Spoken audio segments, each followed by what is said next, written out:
Hey, it's super early in the morning and I'm doing my before work game dev time. I managed to wake up to do it today, but I'm stuck. So I wanted to talk a little bit about this feeling, what I think's going on, and what I'm going to do about it. I was most recently working on the sky in my game. I was working on changing the color of the sky with time, doing something like obviously like dark blue for overnight, and then the sky turns like a red orange when the sun breaks, and then the sky transitions into a light blue, and then the same happening when the sun is setting on the other side. And it's extremely hard coded the way I've done it, where I'm actually using a gradient that I'm sampling every minute to be like, okay, let's just like pull from calculating the time against like an hour and minute to a gradient, and then let's sample the color, and then that's the color of the sky. Because I thought it would look better as a gradient. It did, because otherwise it was like flashing and very strange. But the issue is that I had to put I had to calculate on the side when in the gradient band the certain dominant color would show up. So like when would it turn orange? And then, okay, like how far on either side should it be not orange? And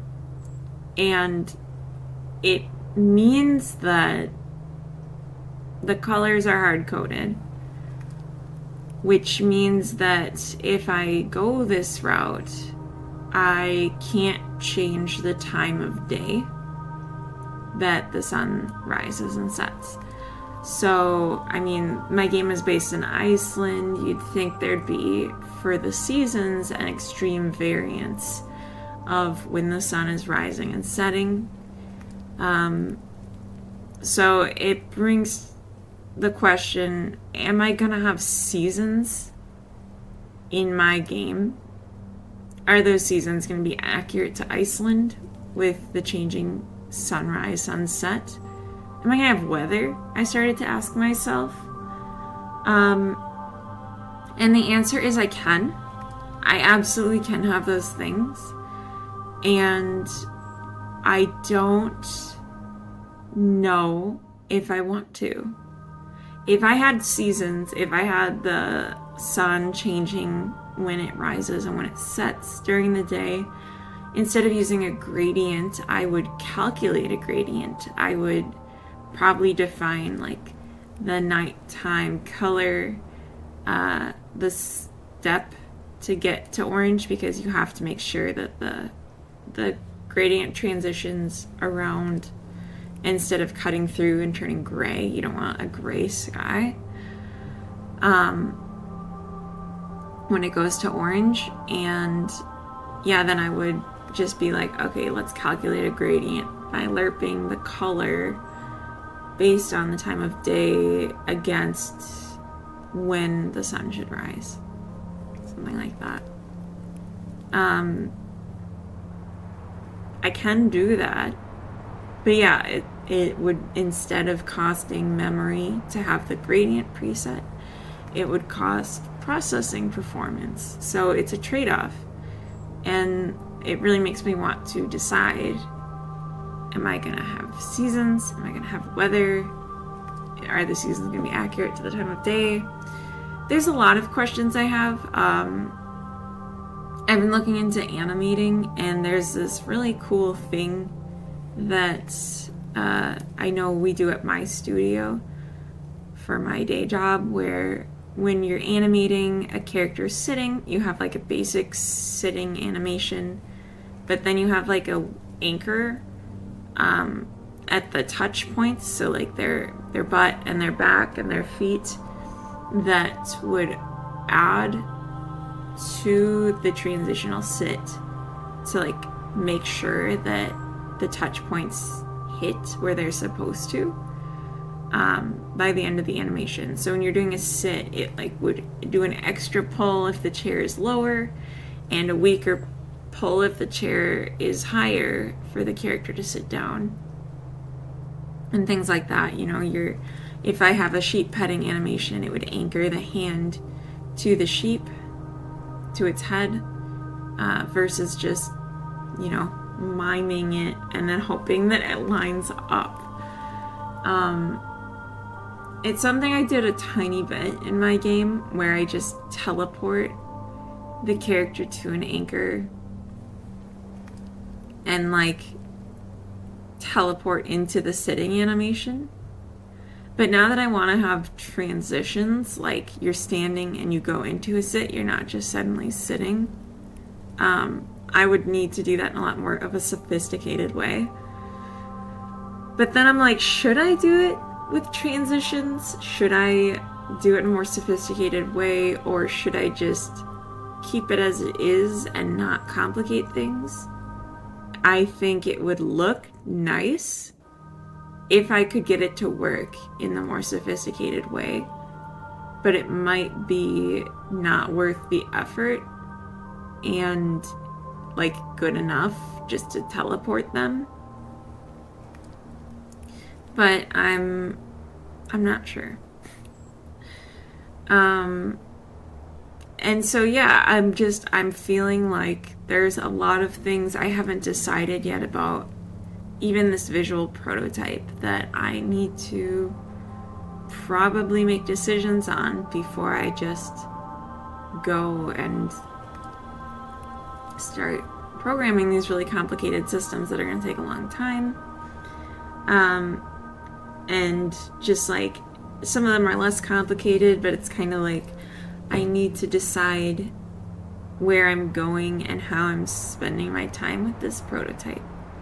So what I'm doing now is I'm not actively developing.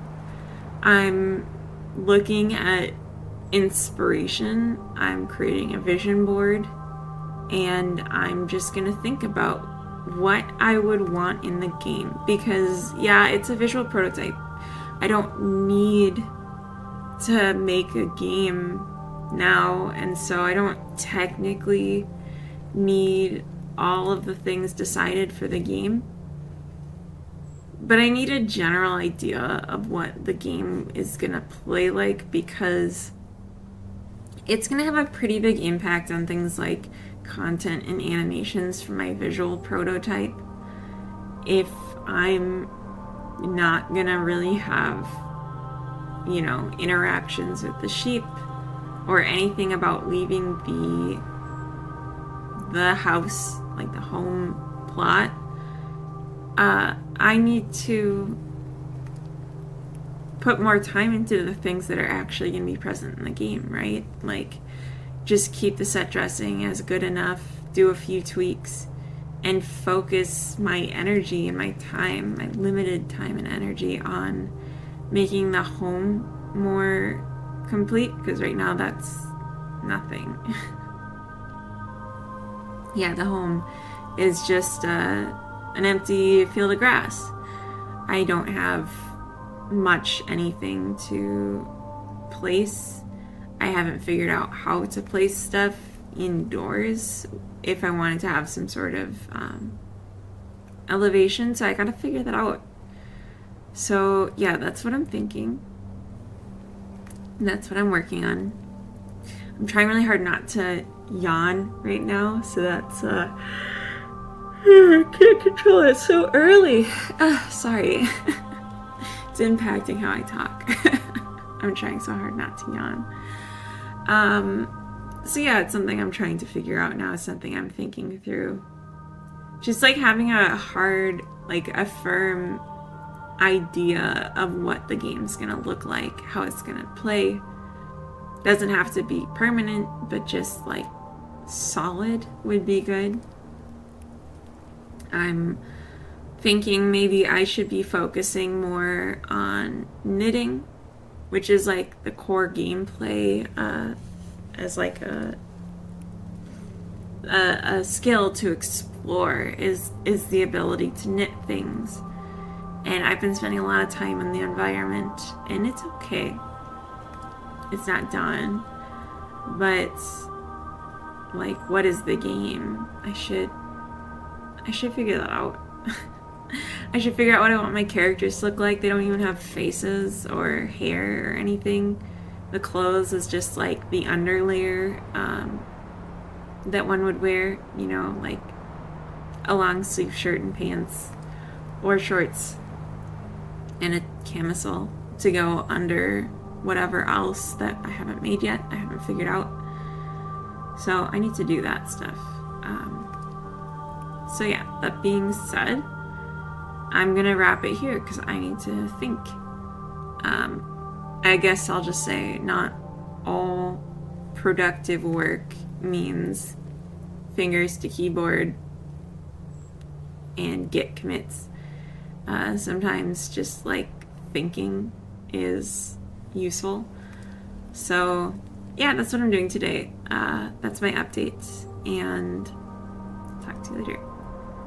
Don't forget to like the video if you like this video.